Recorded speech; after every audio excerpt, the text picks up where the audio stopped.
নমস্কার, আমি সুমন আর আপনারা দেখছেন সুমন অনলাইন ইউটিউব চ্যানেল। প্রধানমন্ত্রী কৃষক সম্মান নিধি যোজনা প্রকল্পে যদি আপনার নাম নথিভুক্ত থাকে তাহলে 15তম ইনস্টলমেন্টের টাকা অবশ্যই পেয়েছেন এবং 16তম ইনস্টলমেন্টের টাকা আপনি কবে পাবেন এবং 16তম ইনস্টলমেন্টের যে নতুন স্ট্যাটাসে পরিবর্তন হয়েছে তা আপনারা এই ভিডিওর মাধ্যমে দেখতে পারবেন। আপনি 16তম ইনস্টলমেন্টের টাকা কবে পাবেন এবং আপনি যদি বিগত কয়েক কিস্তির টাকা না পেয়ে থাকেন তাহলে আপনার কি করণীয়, সমস্তটাই আজকে আমি এই ভিডিওর মাধ্যমে আপনাদেরকে জানাবো। ভিডিওটি ভালো লাগলে লাইক করবেন এবং আপনি যদি আমাদের এই চ্যানেলে নতুন হয়ে থাকেন তাহলে চ্যানেলটিকে অবশ্যই সাবস্ক্রাইব করে বেল আইকনটি প্রেস করে অল নোটিফিকেশন অন করে রাখবেন পরবর্তী গুরুত্বপূর্ণ লেটেস্ট আপডেট সবার আগে পাওয়ার জন্য। 16তম ইনস্টলমেন্টের ডিটেলস বলার আগে আমি আপনাদেরকে কয়েকটি গুরুত্বপূর্ণ কথা জানিয়ে রাখি, কারণ আপনারা যারা এখনও পর্যন্ত 15তম কিংবা তার আগের কয়েকটি ইনস্টলমেন্টের টাকা যদি না পেয়ে থাকেন তাহলে আপনারা আপনাদের স্ট্যাটাসটি অবশ্যই চেক করবেন। এবং এখানে দেখুন আমি একটি স্ট্যাটাস ওপেন করে রেখেছি, আপনারা একটু লক্ষ্য করলে দেখতে পারবেন আধার ব্যাংক অ্যাকাউন্ট সেটিং স্ট্যাটাস, এখানে দেখুন ইয়েস রয়েছে। আপনারা চেক করলে হয়তোবা এইখানে নো অপশনটি দেখতে পারবেন, কারণ যদি আপনার আধার কার্ডের সঙ্গে ব্যাংক ডিবিটি লিঙ্ক না থাকে তাহলে কিন্তু আপনার ইনস্টলমেন্টগুলো প্রসেস হয়ে থাকবে, আপনার অ্যাকাউন্টে টাকা পৌঁছাবে না। সেক্ষেত্রে আপনার আধার কার্ডের সঙ্গে যে ব্যাংক অ্যাকাউন্ট তার ডিবিটি লিঙ্কটি কিন্তু অবশ্যই করিয়ে রাখতে হবে, নচেত কিন্তু আপনি পিএম কিষাণ প্রকল্পের টাকা কিন্তু পাবেন না। আর আপনি যদি এই কাজটি করিয়ে থাকেন তাহলে 16তম ইনস্টলমেন্টে আপনি কিন্তু আপনার পুরনো যে সকল ইনস্টলমেন্টের টাকা এখনও পর্যন্ত পাননি সম্পূর্ণ অর্থ কিন্তু আপনি একসাথে পেতে চলেছেন। কারণ আপনারা প্রত্যেকেই জানেন যে পিএম কিষাণ প্রকল্প এটি 16তম ইনস্টলমেন্ট আপনাদের সামনে আসতে চলেছে।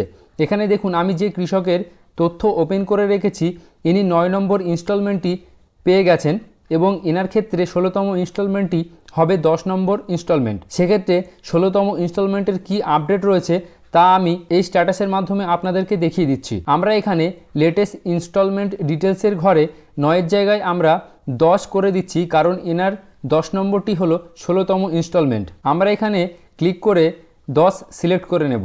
সিলেক্ট করার সাথে সাথে দেখুন আমাদের এখানে এফটিও প্রসেস নো রয়েছে এবং payment status waiting for approve by state, অর্থাৎ 16তম ইনস্টলমেন্টের জন্য এনার যে তথ্য তা স্টেট লেভেলে পৌঁছানো হয়েছে এবং স্টেট লেভেলে অ্যাপ্রুভ করা হওয়ার সাথে সাথে কিন্তু পেমেন্ট প্রসেস কিন্তু শুরু হয়ে যাবে। সেক্ষেত্রে আপনারা বুঝতেই পাচ্ছেন তাহলে পিএম কিষাণের যে 16তম ইনস্টলমেন্টের যে প্রসেস সেটি কিন্তু অলরেডি চালু হয়ে গেছে এবং সমস্ত তথ্য কিন্তু স্টেট লেভেলে ভেরিফাই করা চালু হয়ে গেছে।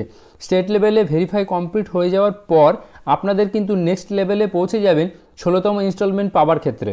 এখানে পেমেন্ট স্ট্যাটাস প্রসেসিং আসার সাথে সাথে সমস্ত তথ্য আপনার সামনে এখানে পুরো ওপেন হয়ে যাবে। আপনি কিন্তু আপনার স্ট্যাটাসটি চেক করে সমস্ত তথ্য দেখে নিতে পারেন এবং আপনি যদি বিগত কয়েক কিস্তির টাকা না পেয়ে থাকেন তাহলে অবশ্যই কিন্তু আপনার স্ট্যাটাসটা চেক করবেন এবং আপনার আধার ব্যাংক সেটিং সেটি রয়েছে কিনা অবশ্যই কিন্তু আপনি দেখে নেবেন। সেক্ষেত্রে আপনি যদি বুঝতে না পারছেন যে আপনার আধার কার্ডের সঙ্গে কোন ব্যাংকের ডিবিটি লিঙ্ক রয়েছে, সেক্ষেত্রে আপনি আমাদের এই ভিডিওর কমেন্ট বক্সে কমেন্ট করে জানাতে ভুলবেন না। আমরা পরবর্তী ভিডিওতে তা দেখিয়ে দেব কিভাবে আপনি আপনার আধার কার্ডের মাধ্যমে আপনি দেখে নিতে পারবেন যে আপনার আধার কার্ডের সঙ্গে কোন ব্যাংক অ্যাকাউন্টের ডিবিটি লিঙ্ক রয়েছে। কারণ পিএম কিষাণ প্রকল্পে সমস্ত কিস্তির টাকা ডিবিটি লিঙ্কের মাধ্যমেই দেওয়া হয়ে থাকে। আপনার আধার কার্ডের সঙ্গে যে ব্যাংক অ্যাকাউন্টের লিঙ্ক থাকবে আপনার কিস্তির টাকা সেই অ্যাকাউন্টেই কিন্তু ডিবিটি লিঙ্কের মাধ্যমে পৌঁছে যাবে।